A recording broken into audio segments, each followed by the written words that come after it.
For today's card thoughts, I want to talk about Chase 524. In particular, how it kind of feels a little bit like maybe we've all been brainwashed a little bit. Stay tuned. Make sure to hit the like button and subscribe to the channel.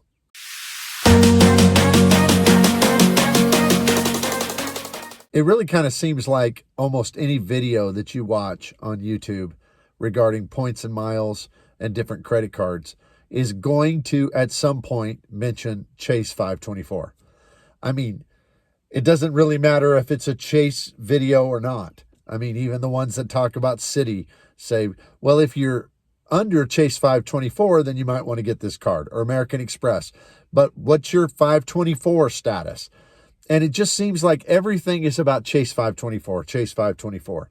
Now, let me say, I think that whether or not this really should matter probably depends on a person's velocity and where they are in the game. Because I do see the point, if a person's going after ink business cards, that Chase 524 would matter. Now, for me, I have some business cards, but they're all American Express business cards. And Chase Ink business cards, they've got great bonuses. They've got pretty good multipliers on some things, especially if you do like the gift card, buying at the office supply stores and stuff like that.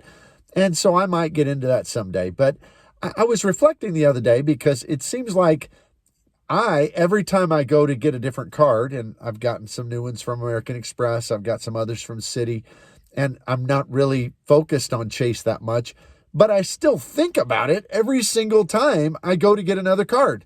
It's almost like I've been programmed or hardwired or, like I said in the beginning, brainwashed into thinking about this all the time.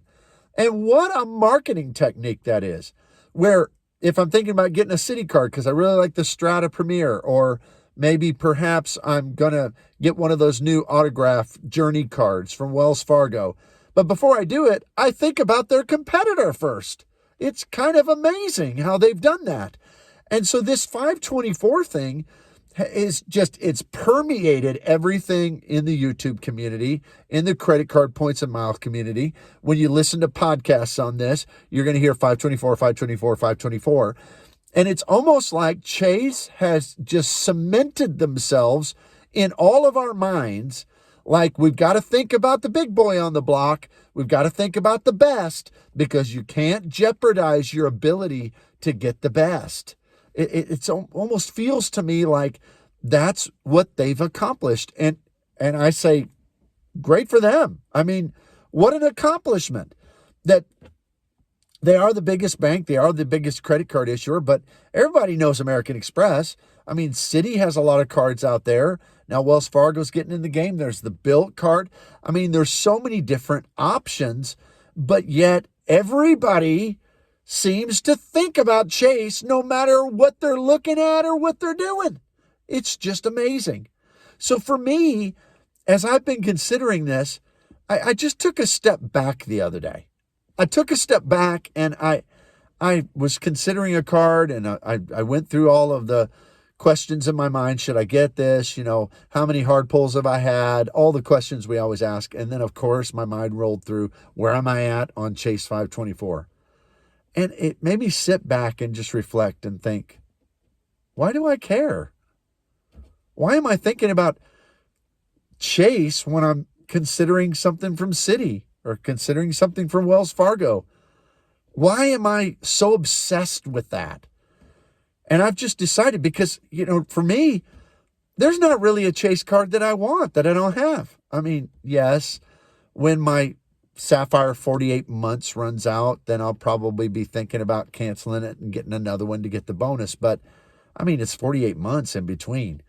And as far as their other cards go, I already have the hotel cards that I want. And they don't really have any. I mean, I don't fly United anymore. I don't really want those cards. I don't fly Aeroplan enough to get their card. I don't fly Southwest. I don't ever intend to fly Southwest. So I'm not trying to get companion pass or any of that kind of stuff. So I'm not saying it's not important for some people, but why is it on all of our minds all the time? And I feel like I'm living proof of it because goodness, it really literally doesn't matter. But yet I still think about it. So I say, hooray for Chase. I mean, they came up with this, and we all talk about it like it's a limitation and all this, but maybe it was some genius marketing person who said, how can we get away that we're going to be thought about even when people are going to go after our competitors? They're still going to think about our product. Maybe that's why Chase cards don't have to be that good. And let's be honest, even though everybody says, well, the Chase Sapphire Preferred, it's the best beginner card and all that. Really, in my opinion, it's not. I mean, the multipliers are bad. I guess if it's just all about the sign-up bonus, yes, they got great transfer partners, but really one. I mean, they do have some other good ones too, but the one everybody cares about is Hyatt. But yet, they've gotten into everybody's psyche. And what a brilliant marketing strategy that has been.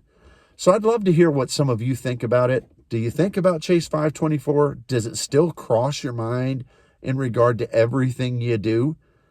Wow, what an achievement that they have. But for me, I think I'm just going to move past it. Well, I'm going to try to. It's still stuck there, but I'm going to try to move past it because really, if there's not really any cards I'm looking for, then what do I care?